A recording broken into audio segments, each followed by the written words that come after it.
And now clearly, again, both of those trails, the Hunter Biden one and the trial in New York for Trump, that was politically motivated, and those kinds of charges would have never been brought unless one side could they realize that they could weaponize that. Hold on.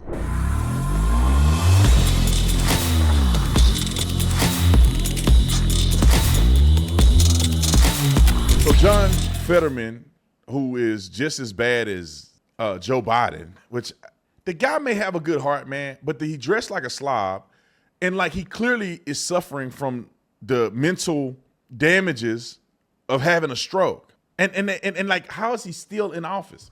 Anyway, this is him on The View, and he pretty much made mention that Donald Trump should be pardoned as well after Joe Biden pardoned his son, Hunter Biden. Roll the clip. A lot of people are angry with him about it. What do you say?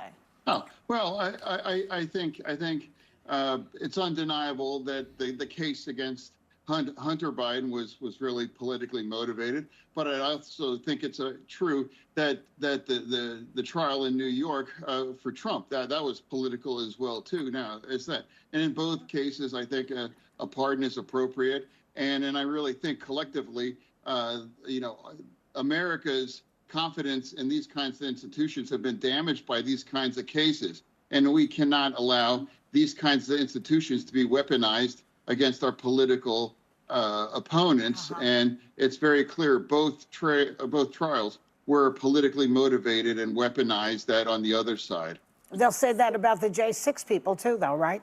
That's what they're going to say on the other side. That is weaponized also. I'm not referring to that. I'm talking about the New York trial. And now the Democrats on our side there were some that were gleeful, calling it like, now he's a convicted felon and those things. And now for our party, we were talking about criminal justice, and we are now talking about second chances. And now all of a sudden now you're like, well, he's a convicted felon and all these things.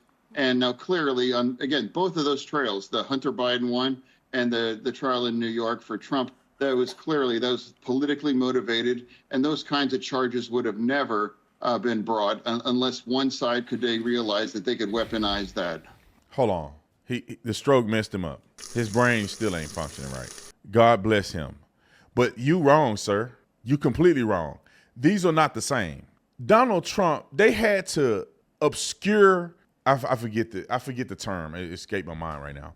But statute of limitations is what I was trying to say.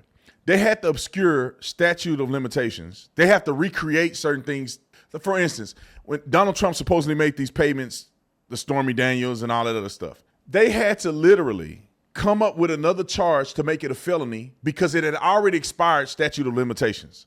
So they say if he done these things to conceal another crime, it's a felony.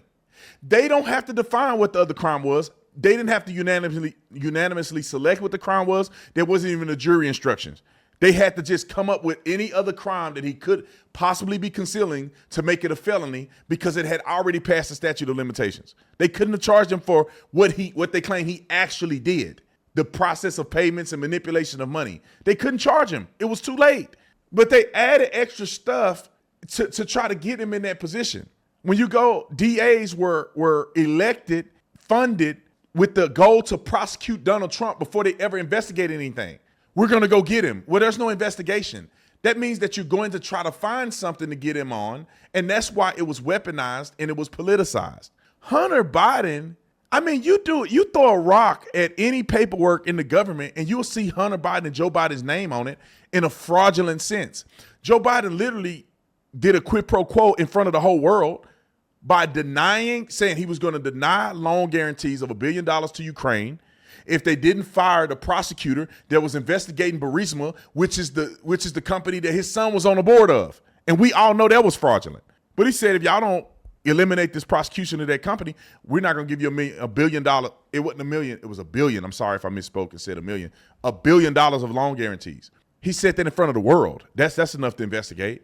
Hunter Biden had a laptop that popped up where he's literally snorting coke off prostitutes and doing all kind of stuff on the laptop, which was public. And when they go and look into the laptop, they see all kind of incriminating things. So his investigation was easy. But I told y'all this yesterday, and I know this to be the truth, is that this was all a ploy anyway. Hunter Biden had already done things they shouldn't have done. They diverted attention away from Joe Biden to put it on Hunter Biden because they knew if they convicted Hunter Biden of some stuff, it'll make the government look impartial because they did it to Trump. Oh, but also they did it to Joe Biden's son. So see, it's impartial. But the whole time they wanted to do this so that there could be no double jeopardy. And then they knew that Biden was going to pardon him. And so that's what they did anyway. So it never was going to be a fair justice system to start with. So, but Fetterman is wrong, and they are wrong. I think Donald Trump should pardon the J6ers. Why not? If many of man, if they didn't touch a police officer, all of them should get pardoned, and they should get restitution, because none of them should have been in jail as long as they've been in jail, especially if you didn't assault nobody.